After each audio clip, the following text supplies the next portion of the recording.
suite, c'est limiter l'impact délétère et l'installation de troubles du comportement ou d'une alternative de communication altérée entre l'enfant et son environnement. Nous avons donc réfléchi à une possibilité de programme d'intervention précoce qui jouerait à deux niveaux. Le premier niveau, c'est la nécessité d'informer nos partenaires, notre réseau, de l'existence de ces fameux signes d'alerte. Donc toute une première partie qui a consisté d'abord à reprendre contact direct avec le réseau, se déplacer, expliquer, amener des tablettes, amener des papiers, amener des bandes vidéo aux crèches qui étaient géographiquement les plus près situées de notre structure, au PMI, et de leur demander une vigilance toute particulière sur ces signes d'alerte et de nous contacter si jamais ils repéraient justement chez ces enfants des particularités pouvant évoquer un trouble du spectre autistique. Ensuite, rencontrer ces enfants, rencontrer leurs parents, les rencontrer dans un objectif de réflexion dans un premier temps sur leurs demandes, leurs attentes, et puis proposer des bilans diagnostiques que je vous détaillerai ensuite. Puis, mettre en place un programme d'action pour les familles qui étaient demandeuses, programme d'action qui permettrait non seulement d'agir directement auprès de l'enfant, mais aussi d'accompagner les parents d'abord dans l'information et puis dans une formation toute particulière, parce que je vous disais que nous avions fait le choix stratégique de considérer les parents comme nos réels partenaires sur le terrain. Alors nous avons, dans un premier temps, répondu à un appel d'offres. Vous savez qu'au dernier plan autisme 2008-2010, un appel d'offres avait été proposé pour l'accompagnement aux familles, pour le diagnostic, et nous avons obtenu une aide du ministère de la Santé pour mettre en place une petite équipe qui travaillerait d'abord dans une première étape de réflexion et puis de mise en place d'un programme d'action auprès des familles. Donc la mise en place d'un réseau spécialisé, l'embauche et la formation d'une équipe spécialisée, le contact avec le réseau externe, les structures médico-sociales, les structures sanitaires et puis les réseaux libéraux et associatifs, et vraiment une interrelation, un rapproché très net auprès des PMI, des CAMS et des crèches. Donc dès que ces signes d'alerte étaient repérés dans ces structures, une consultation spécialisée était organisée. Alors on essaye vraiment d'être le plus rapide possible. En moins, généralement de 3 semaines, les parents sont reçus dans cette unité spécialisée pour les tout petits, où après avoir expliqué comment nous travaillons et après être sûr que la demande des parents était je dirais, adéquate avec ce que nous pouvions proposer, nous démarrons un bilan avec l'enfant, un bilan complet en 3 sessions, et puis nous donnons la même semaine où nous faisons ces 3 sessions le résultat aux parents et nous discutons avec eux de nos hypothèses diagnostiques. Je tiens à ressouligner cette notion d'hypothèse ou de diagnostic transitoire, de nos inquiétudes ou pas, et de ce que nous pouvons proposer à cette famille en stratégie d'accompagnement. Le diagnostic, il se fait d'abord, et comme cela pourrait se faire avec un enfant plus âgé, vraiment par une histoire très détaillée de l'anamnèse de l'enfant, de son développement très précoce, une recherche complète de ces signes précoces, et puis arrive toute une batterie spécialisée. Les évaluations se font toujours par binôme, que cela concerne l'évaluation comportementale, l'évaluation de la communication, l'évaluation cognitive ou l'évaluation en psychomotricité. Et l'ensemble de ces évaluations est filmé et revu par l'ensemble de l'équipe. Une fois que nous avons des arguments assez forts pour suspecter un trouble du spectre autistique, nous présentons nos inquiétudes aux familles et nous proposons une prise en charge globale. La première chose, c'est évidemment d'instaurer une information globale auprès des parents sur ce que sont les TSA, et nous avons monté un groupe, une sorte de petite école des parents, où nous expliquons ce que sont les TSA, quelles sont les pistes aujourd'hui, quels sont les signes cliniques, quelles sont les stratégies qui sont reconnues aujourd'hui par la communauté internationale comme pouvant être efficaces pour leur enfant. En fait, toute cette partie d'information est absolument nécessaire. Puis, parallèlement, une partie de formation pour les parents qui souhaitent entrer dans le programme. Nous mettons en place toutes les mesures administratives, et je pense à ce fameux dossier d'AEH pour la MDPH, où nous intervenons directement auprès des MDPH pour que le dossier ne reste pas. Si nous sommes dans une stratégie de réponse rapide, il faut aussi que l'administration nous réponde rapidement pour que les parents puissent bénéficier de cette allocation, pour mettre en place aussi les rééducations dont nous avons besoin. Nous travaillons aussi en contact direct avec soit les haltes garderies, soit les crèches, soit l'assistante maternelle qui s'occupe de l'enfant, pour qu'il y ait vraiment une cohérence dans le programme qui va être décidé, cohérence partagée par l'ensemble des intervenants auprès des petits-enfants, pour que tout le monde utilise les mêmes stratégies de communication et d'interaction et les mêmes techniques de stimulation pour les tout-petits. Nous insistons et nous aidons les parents à obtenir des financements pour des formations particulières, puisque eux aussi vont intervenir avec les mêmes outils. Et nous avons mis en place un groupe de soutien aux parents et aux fratries pour qu'il y ait en permanence une interaction entre l'équipe et la famille. Donc l'objectif, c'est d'une part cette formation et cette information des parents, d'autre part la mise en place d'une stratégie individuelle pour chaque enfant. Pour mener cette stratégie, nous devons connaître très particulièrement les difficultés que rencontrent les parents avec leur enfant. Ça demande une analyse très précise, une évaluation comportementale de l'enfant et pas à l'hôpital, dans son milieu naturalistique, dans sa famille, à la maison, qui va inclure évidemment les grands champs qui nous intéressent, c'est-à-dire les stratégies de communication dont dispose cet enfant, ses stratégies d'interaction et globalement son développement et ses compétences globales.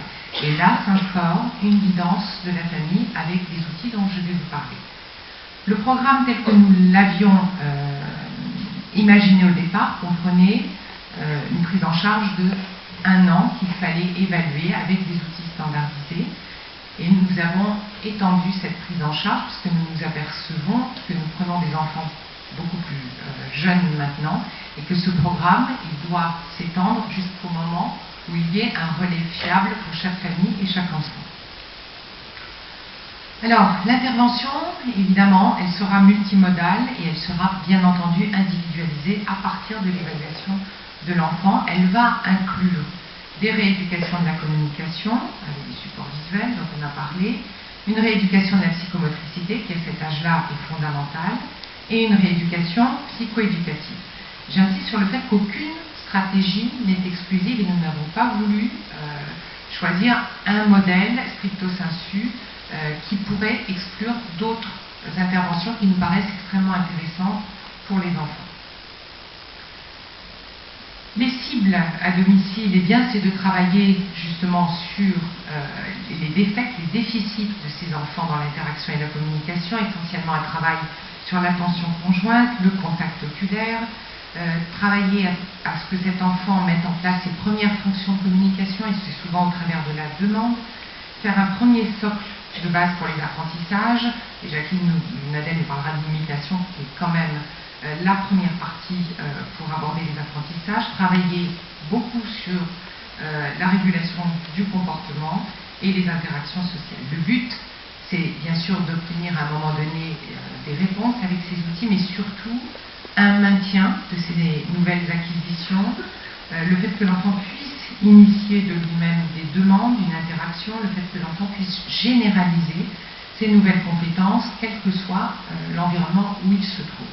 Pas seulement dans une séance de rééducation type ABA, mais être capable d'apprendre à faire une demande, même s'il est au dehors de la maison, même s'il est en petite section maternelle pour plus tard. Il faut vraiment que ces acquis soient généralisés. Et l'objectif numéro 1, justement, pour que ce travail soit le plus intensif possible, c'est de transférer toutes nos compétences aux parents qui vont mettre en place tout le temps dans la journée ces petites stratégies de communication qui deviennent très vite naturelles et qui aident énormément les familles. C'est le retour que l'on en a aujourd'hui. Alors nous avons quand même travaillé et réfléchi sur certains modèles qui sont présentés dans la littérature internationale. On a parlé du modèle de Denver, qui est le modèle le plus étudié et pour lequel nous avons des études, mais ce modèle exige une intervention d'au moins 25 heures par semaine avec l'enfant, ce qui est impossible à mener pour une toute petite équipe avec des tout petits moyens. Donc nous nous sommes retournés sur un autre modèle qui est le modèle de Koegel, qui est un modèle travaillant énormément entre la collaboration entre les soignants et les parents. Donc le but, c'est de déterminer, cibler les comportements pivots, d'aller vraiment travailler sur l'évaluation à domicile et de faire ce transfert de compétences avec les parents. Le travail à domicile dure entre 6 et 8 heures par semaine, mais toutes les compétences qui sont développées, tout le travail qui est développé, doit être repris par les parents afin de pouvoir généraliser les acquis. Et en parallèle à ce modèle, tous les enfants sont pris en charge en rééducation de la communication, essentiellement avec une base texte et une rééducation en psychomotricité. Notre outil de base pour évaluer le comportement et les difficultés de chaque enfant est le DBMAP. Nous l'utilisons d'une part comme curriculum, mais aussi comme outil d'évaluation pour de notre stratégie, de notre programme de prise en charge tous les 2 mois. Nous l'utilisons d'une part pour définir les compétences à développer pour chaque enfant et pour mesurer les progrès, mais aussi pour définir quels pourraient être les obstacles, les freins aux apprentissages pour chacun de ces enfants. Et le but, c'est d'évaluer les possibilités de transition vers le milieu ordinaire et de faire une analyse précise des compétences décomposées en plusieurs étapes. Donc pas de modèle exclusif, une intervention à but de généralisation des acquisitions, car j'insiste là-dessus, et un partage des stratégies entre parents, professionnels et dans tous les lieux de socialisation de ces enfants. Une évaluation très rigoureuse de ce que nous faisons tous les 2 mois, que ce soit en communication, que ce soit pour tout ce qui est socio-cognitif et en psychomotricité. Et une évidence, c'est l'adaptation de chaque programme au profil spécifique de l'enfant. Donc les interventions à domicile, comment se passe-t-elle? Eh bien, 3 fois par semaine, il y a des séances d'1h30 à domicile avec un binôme, c'est-à-dire souvent une psychologue et soit une éducatrice spécialisée, soit une orthophoniste qui vont travailler avec les parents. C'est soit la maman, le plus souvent, c'est vrai, c'est la maman, soit les papas qui se sont lancés dans le programme. Et puis, un travail, je dirais, vraiment de collaboration. C'est-à-dire, l'équipe n'est pas là pour faire et la maman regarde. La maman est complètement intégrée dans l'équipe. On lui montre et c'est ensuite elle qui fait. Et puis l'équipe reprend avec les parents. Et puis ensuite, on visualise, parce que les interventions sont également filmées, on visualise avec les parents les points particuliers sur lesquels on souhaiterait revenir. Nous avons mis en place également un groupe de tout petits, qu'on appelle groupe de socialisation, mais qui au départ est plus un groupe avec l'idée de séance de psychomotricité, puisque tout ce qui est motricité à cette période du développement est important, mais où on travaille énormément sur l'interaction, le contact visuel. Nous intervenons, je vous le disais, pour chaque enfant s'il est pris en charge en crèche, pour rencontrer l'équipe de la crèche et les former aussi. Et nous avons des réunions de suivi et de supervision chaque semaine pour chaque enfant. Et nous avons un superviseur extérieur qui permet d'aider l'équipe, à qui nous montrons les films, à qui nous précisons nos difficultés pour chaque prise en charge individuelle. Donc l'équipe pour l'instant c'est une toute petite équipe. J'ai eu la chance d'avoir un médecin qui vient nous rejoindre, un médecin italien, Anita Beggiato, qui travaille beaucoup sur les troubles du développement et qui a intégré cette équipe. équipe, une orthophoniste, une 3 psychologues nous ont rejoints, une éducatrice spécialisée, et nous avons énormément besoin, évidemment, du travail de notre assistante sociale et une secrétaire qui essaye de jongler avec tous les rendez-vous. Alors, l'état des lieux. Le financement que nous avions obtenu lors du plan autisme, nous avons mis à peu près 2 ans à pouvoir l'utiliser. C'est une catastrophe, mais en même temps, ça nous a laissé aussi 2 ans de réflexion pour travailler sur l'organisation, les outils que nous allions utiliser pour non seulement le diagnostic précoce, mais aussi les outils de mesure du changement. Nous avons démarré en décembre dernier en pensant que nous aurions beaucoup de mal à inclure les tout petits, et en ayant alerté notre réseau proche, nous avons une demande très importante de l'ensemble de l'île de France, à tel point nous avons reçu et évalué, nous avons fait le bilan diagnostic de 35 enfants aujourd'hui, dont 30 venaient de Paris extramuros et 5 petits seulement de Paris intramuros. Donc, pour les 30 enfants en Île-de-France, il n'était pas concevable pour une toute petite équipe de programmer ces interventions 3 fois par semaine à domicile. Pourquoi? Parce que je vous laisse imaginer 1 heure, 1 heure et demie de transport en commun, aller et retour, c'est impossible pour une famille qui est un petit peu éloignée. Ceci dit, nous nous étions engagés dans l'accompagnement de ces familles, donc nous avons trouvé pour toutes ces familles une prise en charge adaptée en se mettant en contact directement avec les professionnels, en les voyant en synthèse. Pour les 5 enfants parisiens, nous avons mis en place ce programme et nous avons maintenant 10 familles qui sont en attente d'intégrer ce programme, mais nous avons des problématiques d'organisation dans le temps et nous avons besoin de recruter bien sûr plus de collaborateurs pour assurer un suivi de qualité. Et nous travaillons toujours pour informer, pour la constitution du réseau parisien, qui paraît de plus en plus sensible et de plus en plus alerté à ces signes. Et maintenant, plusieurs pédiatres, sachant que nous existons, nous envoient des lettres et des demandes, même pour les tout petits. Alors nous avons fait le choix aussi d'allier ce programme pilote à une stratégie de recherche avec une équipe qui vous a présenté ces résultats ce matin, l'équipe de Monica Diboisius et d'Anna Seltovic, avec lesquelles nous sommes en train d'élaborer un protocole, non seulement en imagerie de diffusion, mais bien sûr en eye tracking, avec 2 cibles particulières, l'attention conjointe et la préférence visuelle. Et nous souhaitons voir si nous avons la possibilité d'avoir des marqueurs de changement au cours de notre prise en charge pour ces très très jeunes enfants.